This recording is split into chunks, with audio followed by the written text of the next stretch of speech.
it's in a bad way already if you actually genuinely want to collect some of your childhood games. They're very expensive at the moment. All you're actually getting is basically something to say, yeah, go and grab this from wherever. The game on the cartridge, you just plopped it in, turned it on, boom, you got the gaming experience. Moving forward, you're probably not going to get it.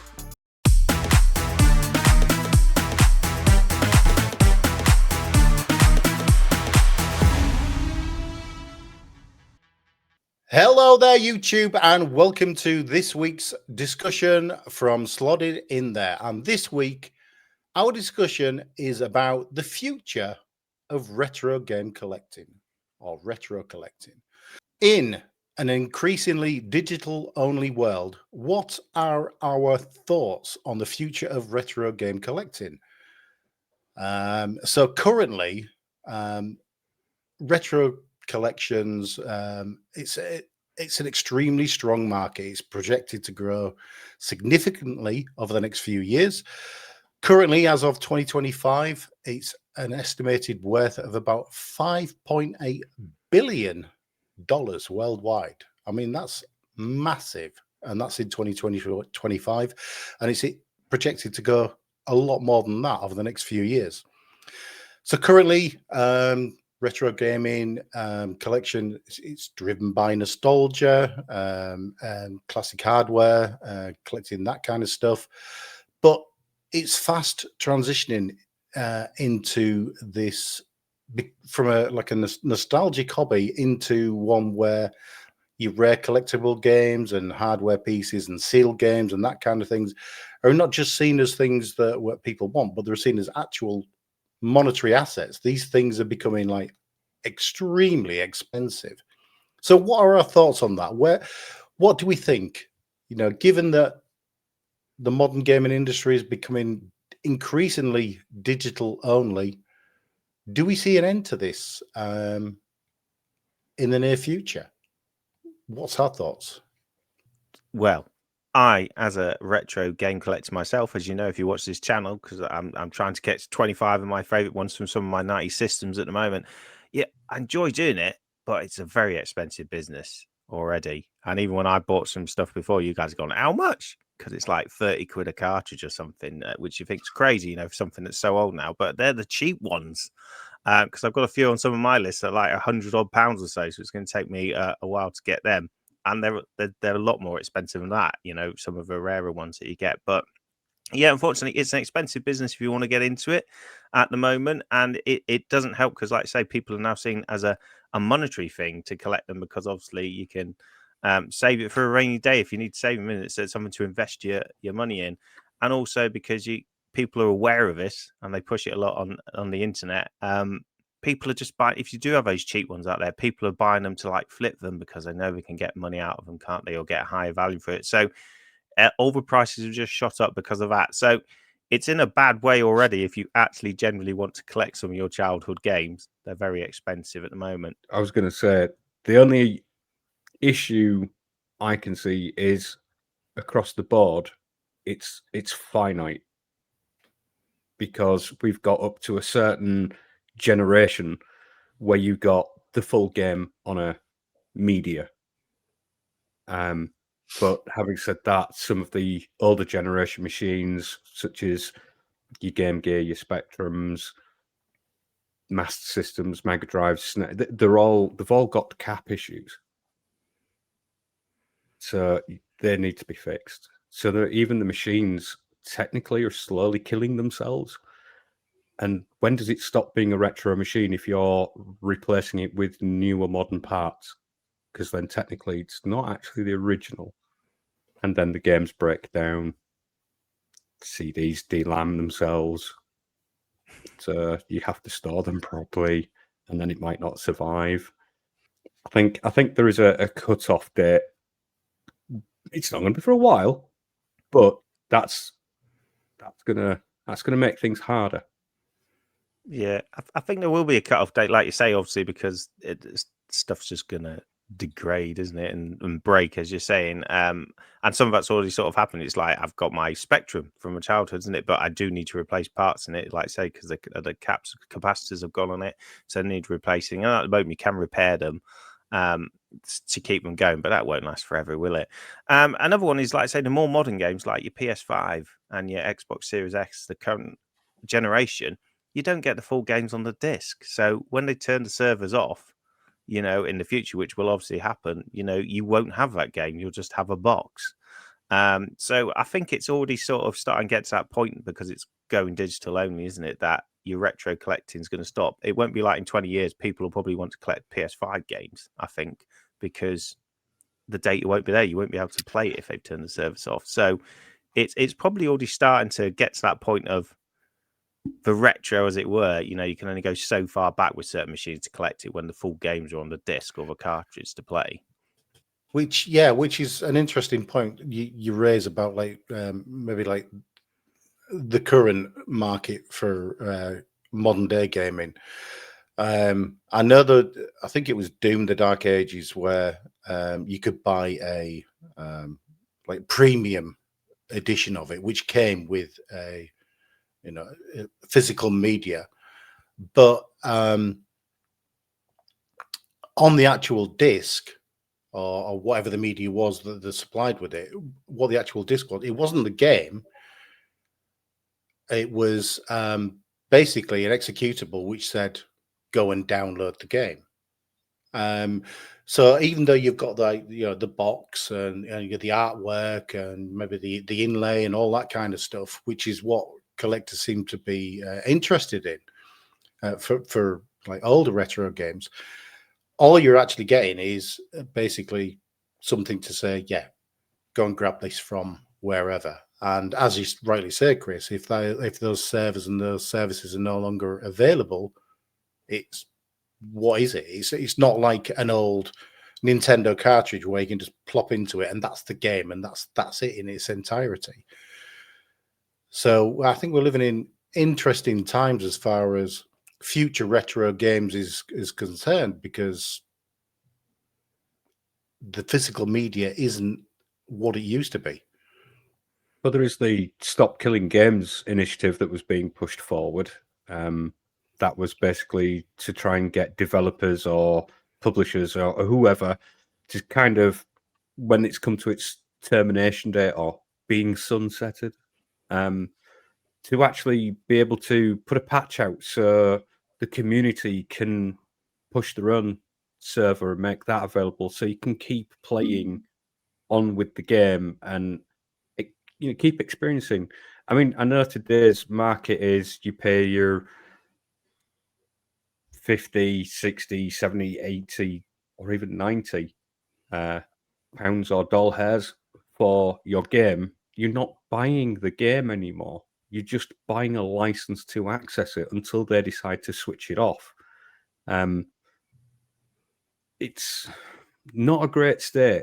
I think we had the great generations going through the gaming history with having access to your Super Nintendos, your Master Systems and everything. The game on the cartridge, you just plopped it in, turned it on, boom, you got the gaming experience. Moving forward, you're probably not going to get it. I mean, GOG are doing the preservation of games, but even they're struggling with certain publishers or partners on it because of the online element and the online DRM requirement. When that server has gone, you can't even register the license to activate it. Sad times coming. Potentially, I think it is, yeah, because, well, like I said in the intro, it's like it's kind of a nostalgic industry. So like Chris, yeah, I mean, your era is kind of like the mid-90s, with your Segas and your Nintendo consoles, that kind of stuff. But the next generation, so say my children who were born in the early 2000s, and so their sort of first formative years of gaming were in the sort of like early to mid noughties. So there would be like your, the GameCube, the maybe the Wii, maybe the Xbox 360 or the original Xbox, that kind of, which you obviously you can still get physical media for that. But then going on from those generations, that's going to be becoming less and less available to future generations. So that the whole ethos behind retro gaming has surely got, the way the industry is going, it's surely got to stop at some particular year. Especially for like PC gaming. Up until like the mid noughties, sort of maybe 2007, when the Steam store became like kind of like global. I think it was launched in about 2003, something like that. But it was about 2007 where it became this big thing. Up until that point, your media on your PC, it was CDs, DVDs, whatever, and then Steam kind of like hit the scene, and it was just like, boom, gone. It decimated it. It absolutely decimated the PC scene as far as physical media was concerned, and it's remained so ever since. Obviously, you've got your PlayStation store, your Xbox Game Pass store, your Xbox store, and all that kind of stuff, and all these different things all have taken that business model. And like you've said, Damien, you don't own the game anymore. You just own the right to play the game as long as they choose to allow you to. So I think it's, as far as retro gaming is concerned going forward, I think there's going to be a point where retro games in, say, 20, 30 years' time, what they would consider retro games, aren't going to be available. Which brings me on to my next question. So do we think going forward, emulation is going to be the answer to this? So emulating of current PS5, Xbox, One consoles, or whatever the latest consoles are, whatever the latest, methods that people are consuming the games on. Is that going to be the way that the retro survives, or do we think something else is going to happen? I think piracy is going to return and become king of this, just simply because they will make it so the game is cracked and completed, DRM free, so you can just run it. But I think that's going to be in an emulated state rather than, because obviously without homebrewing something or modding a device, which some people will quite happily do, which is great because you kind of mod old hardware to take SD cards instead of a CD, and then you've got hundreds of games on one. But not everybody's got that oomph about them to want to modify the hardware. So I think an easier method would be to have a virtual version of that machine, and then you can use your pirated games on that system and play it virtually. And because you don't get the full game anymore. You get nothing. You pay that price and get nothing. So I'm going to ask you this, Chris, directly, because you are obviously well into the collection of retro gaming and that kind of thing. Where do you see sort of like 20 years time? So maybe your children, if they get onto the same thing, as what you're doing, what do you think their options are? Do you think they have any options, or do they create their own kind of like physical media? Like Damien says, there's a pirated version of the game, so they burn that to whatever the media is of the day. Then some DVD or whatever it is, print some artwork out for it and bang it on their shelf. So they've got those physical copies of whatever, but it's not the real thing. I think like my children are definitely going up in the digital age, so don't really care about physical stuff. I'll obviously think I'm a bit, oh, Dad's got this weird kooky little thing because he goes off and get physical stuff. They're already sort of like that. They're quite happy with the Game Pass, isn't it? And downloading games digitally. Like saying most of the games they start playing isn't like Fortnite and Roblox. They're all digital, isn't it? None of it's, you can't buy a physical copy, as it were.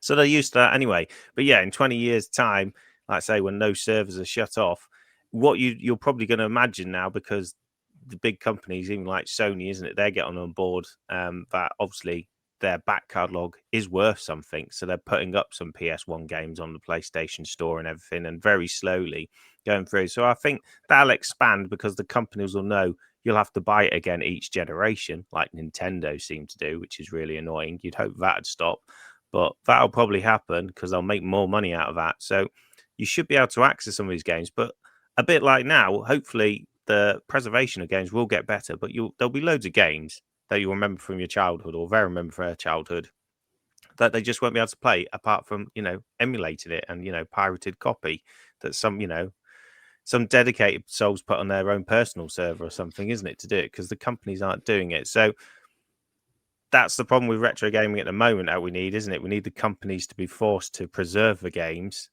And like I say, GOG's doing a great job of trying to bring back some of these games, but it's a drop in the ocean, really, isn't it? What they're doing, but hopefully that'll expand and it will get better. But yeah, you'll never get rid of the thing of piracy because there's just going to be that one game that is not going to be there. If they did a great thing like everything and you could get every game going, then there wouldn't be the need for piracy, would there? Everybody would probably just buy it and be happy with it, have a digital copy of it, but it's not the way the world works at the moment, and I can't see it working like that even in 20 years. So, yeah. I mean, it is an interesting thing, isn't it?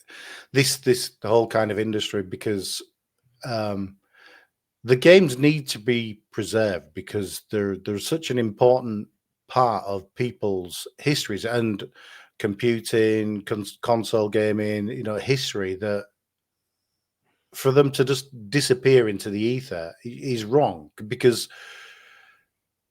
they're part of that whole development from the days of Pong, all the way up to what we've got nowadays. That each and every one of those games are all part of that history, and they deserve to be remembered as such and enjoyed as such if needed.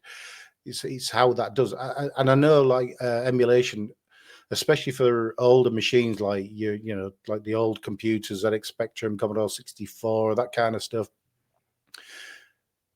While the hardware even now is still available, the original hardware, we've had the resurgence of like ZX Spectrum and Commodore 64 in the minis and that kind of stuff. But even the original hardware is still available, but that's going to peter out very, very shortly. So emulation, I think, from my point of view, going back to the games where I was kind of like 10 years old with the ZX Spectrum and Commodore 64, the availability to play that via an emulated format, even though it's not on the original hardware, is absolutely mind-blowing and brilliant to me, that these games still exist and they're still available. So, right, okay, so going on from that, the phase where we're in now, then, do we think we're entering a kind of period of where vinyl was a few years ago from the music industry? So for our younger viewers that don't really know what vinyl is, if you wanted to purchase music back in the day, you would purchase it on a physical bit of media called a vinyl record, and you took it home. It was in a sleeve, it had artwork on it, and it was all very nice and very beautiful, kind of from like the 1950s up until kind of the late 1980s, I would have said. And then they started to get phased out for CDs, compact discs. And by the mid-90s, vinyl was pretty much gone. And CDs, this new technology, took over. And it wasn't until about 2010 where the interest in the original vinyls kind of like started to peak. Manufacturers started recognizing that there was a market there, and they started producing vinyls again, started producing records. because there was a market there for it. Even the major labels started doing it, and you know, any new releases now pretty much come on a vinyl plus, you know, whatever media they choose to throw out on, like Spotify or, you know, YouTube Music or whatever it is. So do you think we're entering that phase as far as retro gaming is concerned? You know, we're at that point now where digital has taken over, you know, physical copies. So we're going to see that for a few years, but in maybe say 10, 15 years, we're going to get people saying, well, no, I want the original thing. I want the copy I can hold in my hand, you know, with the disc or with the cartridge and with the artwork and with the insert. And in 10, 15 years, we're going to see a resurgence of actual physical made media. What do you think about that? In some aspect, I think you will have a new generation of the retro being brought back. As a fine example for that, the Commodore 64 has just been brought back, and they're producing them. You can order them, and it's the actual Commodore 64 BASIC that runs on it. In essence, it is all but a Commodore 64. Granted, it's on new technology. So I think if there's a push and a community there behind it to pump it forward, because I mean you've got the ZX Spectrum Next as well. So you've got the people pushing for these things, but I think the generations now, our young folk, they're more interested in the minimalistic, the what's happening now, rather than like we were, where we had to wait for a birthday or a Christmas to get a game. And we cherished it. And that's where our memories are bond is. Whereas now it's a case of you just buy a subscription like Game Pass, or you go onto the PSN and pull down their games or access to their previous library, have a play with it for a bit, and then move on to whatever is next. And I don't think they've got the same hold because of the way the media is delivered. So I think it'll be more like, for instance, the purists that want the physical machine to have the physical cartridge or the physical media that goes in it in a complete state. And I think it's them that are going to have to push forward to get that back on track. But I think as far as the PlayStation and the Xbox kind of thing, the larger companies have realized it's far easier and cheaper for them to have a copy of a game on a cloud service. There's no logistics to move it to a store. You don't have to, create the media. You don't have the expense of the packaging and the artwork for the media. They don't have any of that to do now. They just go, boom, you pay this, you get this code, and then you can have access to it. You download it. And I think until that narrative is broken, with a surge of, like, for instance, the diehard retro gamers, like, for instance, Chris, if he got everybody to unite behind him to push for a new Sega Mega Drive resurgence, like bring it back, but with new technologies, but it plays the actual cartridge. If people got behind it, I think there would be a way of somebody being able to get that actioned and put forward. So I think it's more a case of the people need to empower this to move forward rather than the industry moving back to it. Yeah, I think you're right. And like I say, because of like the Commodore's being done, isn't it? And like Spectrum Next, you probably will get, like say, there's a market for like the Mega Drive or a proper SNES to be put out again, and it says those nicest consoles. And they release stuff now. New games are being made and put on cartridges for those systems. People do that as but also you're getting like limited run re-release some sort of these rarer games. Obviously they're re-released in that sense, repackaged, aren't they? But you get them on a physical media for those sort of collectors. So there's probably a market for you, like you say, and we could push it forward, and that'd be great. I'd love that if they made that sort of stuff in the future to do. But you're right, we're at that generation, like our children don't really care about this, the current generation. They're all about the digital.